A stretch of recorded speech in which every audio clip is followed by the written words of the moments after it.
नमस्कार किसान साथियों, कृषि दर्शन परिवार में आपका हार्दिक स्वागत है। कैसे हैं आप सभी किसान साथियों? आप जो मेरे पीछे ये खेत देख रहे हैं, ये आलू का खेत है और आज हम आपको आलू से जुड़ी जानकारी देने वाले हैं। और किसान साथियों, वीडियो शुरू करते मैं आपको एक बात बता दूं, आज से हम आलू के ऊपर एक सीरीज बना रहे हैं। यानी कि ये आलू की आपके पास पहली वीडियो आएगी, इसके बाद हम आलू की आपके पास सेकंड, थर्ड, फोर्थ वीडियो भी भेजेंगे।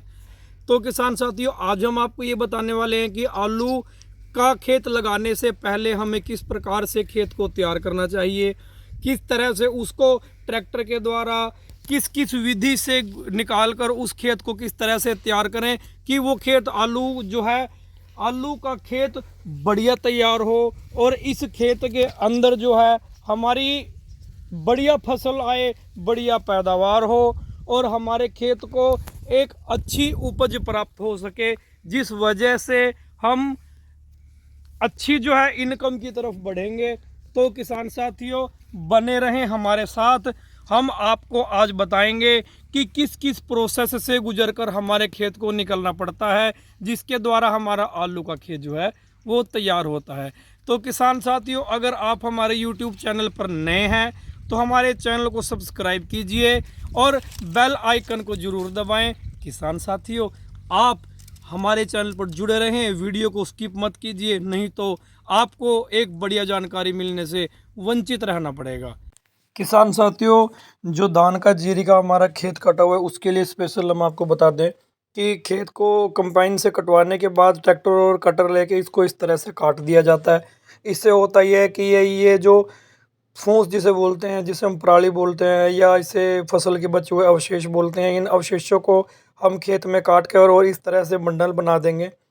बंडल बनाने वाली मशीन से इसके बंडल बनवा के हम इसे खेत से बाहर निकलवा देंगे, ताकि हमारा खेत भी खाली हो जाएगा, सूख जाएगा और खेत के अंदर बढ़िया बाई होगी, बढ़िया जुताई होगी और कम दिनों के अंदर अच्छी वाई से हमारा खेत तैयार होगा। पर्यावरण प्रदूषण भी नहीं होगा और हमारा खेत जो है वो अच्छा गहरा जोता जाएगा, जिस वजह से हमारी फसल भी अच्छी होगी। किसान साथियों, धान के खेत में, जीरी के खेत में या कोई और भी अगर आपके पास खेत है, खाली हो गया है, अगर वो खेत नॉर्मल गीला है, वो अधिक गीला नहीं है, आपका खेत पानी सोख लेता है, या नॉर्मल का मतलब सामान्य सा गीला है, तो उस खेत के अंदर आपको चौथी किल्ले में एरो लगानी है, क्योंकि हमें अपना खेत खोल कर सुखाना है। और अगर हमें हमारे खेत को जो है वो अधिक गीला है तो हमें ट्रैक्टर जो है वो ज़्यादा नहीं, मतलब हैरो खोल के चलाना। पहले दिन आपको सिर्फ तीसरी किल्ली के अंदर हैरो लगानी है, ताकि हमारा खेत खुल जाए।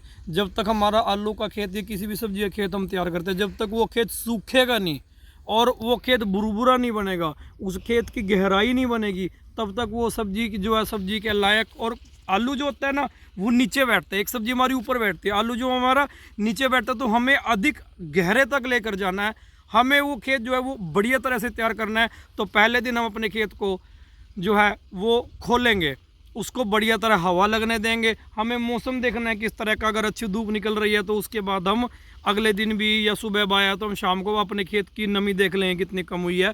उसके बाद उस खेत के अंदर कम से कम टोटल मार के 3 हैरो तो निकलनी चाहिए। हैरो के बाद हम अपने खेत में सुहागा मारेंगे, भारी जो है वो सुहागा होना चाहिए। हैरो जो है, हैरो खेत को खोल के रख देगी। जैसे आप ये देख रहे हैं खेत खुला हुआ है, ये खेत हमारा हैरो से खुला हुआ है। इसके अंदर अभी हमने कुछ नहीं किया, कोई तैयारी नहीं करी। इसके अंदर हमने पहले पार्ट हैरो निकाली, उसके बाद, यानी पार्ट का मतलब पहली हैरो निकाली, एक हैरो निकाल के खेत को छोड़ दिया। जब खेत सूख गया उसके बाद हमने इसके अंदर दूसरी हैरो निकाली, दूसरी हैरो के बाद जब ये खेत सूख गया फिर हमने इसके अंदर तीसरी हैरो निकाली। टोटल हमने इसके अंदर अभी 3 हैरो निकाल दी हैं। 3 हैरो के बाद ये देखिए खेत लगभग सूख गया।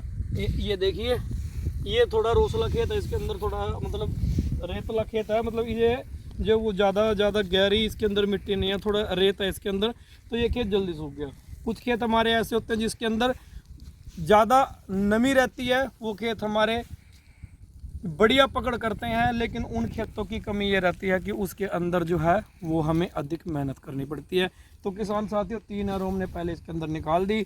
इस खेत में अब हम लोग सुहागा मार के, बिल्कुल बढ़िया तरह से हम इसके अंदर सुहागा मारेंगे। सुहागा मार के दाब के सुहागा मारना है। जो ये बड़े बड़े डले हैं ना, ये देखो, इससे ये हमारे डले जो है वो फूट जाएंगे। ये सारे डले जो हमारे सुहागे के अंदर आ जाएंगे। सुहागे मारने के बाद हमने त्यारों का काम छोड़ देना है।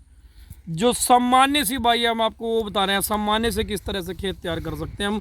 किसान साथियों, अगर आपका खेत अधिक ज़्यादा मिट्टी वाला है, उसके अंदर गहरी काली मिट्टी है या उसके अंदर रेतला खेत है, तो आप अपना प्रोसेस जो वो थोड़ा बदल सकते हैं, बदलना ही पड़ेगा।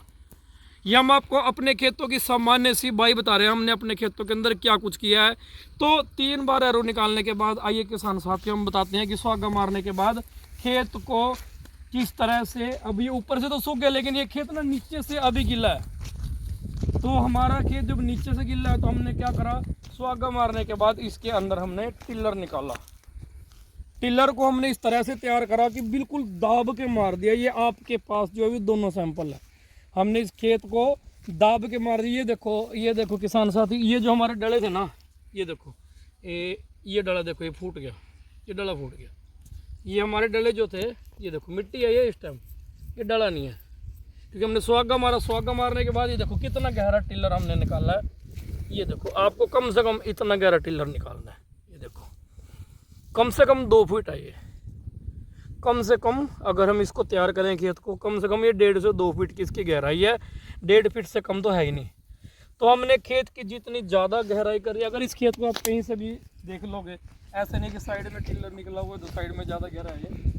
तो हम इसके अंदर 20 फुट 30 फुट अंदर गहरे चले गए हैं। तो ये देखो,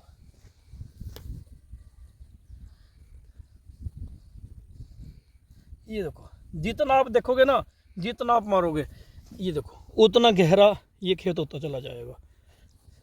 ये हमारे खेत की बाई हमने की हुई है।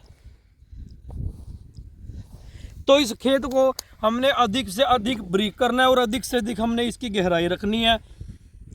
2 हमने इसके अंदर एरो निकाल दी, 3 एरो निकाल दी, उसके अंदर सुहागा मार के टिल्लर डाल दिया। टिल्लर के बाद हमने एक खेत जो है वो बढ़िया तरह से तैयार कर लिया। सुहागा मार के जब खेत बिल्कुल तैयार हो गया, उसके बाद हमने अपने खेत के अंदर जो भी खाद डालनी है, किसान साथियों क्या क्या खाद डालनी है वो हम आपको अगली वीडियो के अंदर बताएंगे। क्या क्या खाद डालनी है वो खाद डाल के हमने अपने खेत को बिल्कुल रेडी कर दिया। लेकिन सुहागा लगा हुआ है, अभी तो मशीन चलेगी नहीं। तो हम क्या करते हैं, हम अपने ट्रैक्टर पे के पीछे रूटावेटर जोड़ के, जो ये छोटे छोटे डले बन गए हैं, ये देखो ये जो छोटे छोटे हमारे डले बने हुए हैं, क्योंकि हमें अधिक बुरबुरी मिट्टी चाहिए, अभी ये डले रह गए हैं। हम जब रूटावेटर दाब के चलाएंगे अपने ट्रैक्टर के पीछे, तो ये डले सुहागा मार के हमने जब खाद डाल दी, उसके बाद रूटावेटर निकाल दिया हमने, दाब के रूटावेटर निकाल के ये मिट्टी जो है ये ऐसी हो जाएगी, ये ऐसी मिट्टी हो जाएगी। जब ये मिट्टी ऐसी हो जाएगी सारे खेत की, तो समझ लो ये खेत तैयार है। लेकिन अभी तो रूटावेटर निकला हुआ है। रूटावेटर के बाद फिर हमने अगर परवा और पछवा यानी कि पूर्व और पश्चिम की तरफ अगर हमने अपनी जो मशीन चलानी है, आलू लगाने हैं, तो हमें टिल्लर जो है वो हमारे गुरुजी बताते हैं कि क्रॉस निकालना पड़ेगा, यानी कि उत्तर दक्षिण हमें टिल्लर निकालना पड़ेगा। और अगर हमें अपने खेत को देखते हुए उत्तर दक्षिण, वैसे कहते हैं कि अगर आप अपने खेत के अंदर आलू या कोई भी फसल लगा रहे हैं तो पूर्व और पश्चिम की आपकी इस तरह से बाई होनी चाहिए और उत्तर और दक्षिण आपका टिल्लर निकलना चाहिए। तो किसान साथियों, शुरू से लेके अंत तक की स्टोरी ये है कि हमें अधिक गहरी खुदाई करनी है, अधिक गहरी हमारी हैरो जानी चाहिए, अधिक गहरा हमारा जो है वो खेत तैयार होना चाहिए, खेत बारीक होना चाहिए, खेत ऐसा होना चाहिए कि उस खेत को हम आवश्यकता पड़ने पर पानी को बाहर भी निकाल सकें। तो किसान साथियों, ये आपकी वीडियो थी आज खुदाई से, टिलर से, हैरो से, यानी कि हमारे खेत को किस तरह से तैयार करते हैं उससे जुड़ी हुई। किसान साथियों, अगली वीडियो में हम आपको बताएंगे कि कौन कौन सी खाद जो है वो हमें अपने खेत में डालनी चाहिए और किस तरह से हमें स्टोर से आलू लाकर तैयार करना चाहिए। उस आलू को बोने से पहले हमें क्या उसके ऊपर फंगीसाइड स्प्रे करना चाहिए और क्यों हमें स्प्रे करना चाहिए। किसान साथियों, आज के लिए तो नहीं बने रहे हमारे साथ, अगली वीडियो के लिए देखते रहिए हमारे चैनल कृषि दर्शन करनाल। तब तक के लिए सभी किसान साथियों को नमस्कार, जय हिंद, जय भारत। आपकी फसल बढ़िया हो, अच्छी हो और हमारा देश अधिक तरक्की करे। जय किसान साथियों।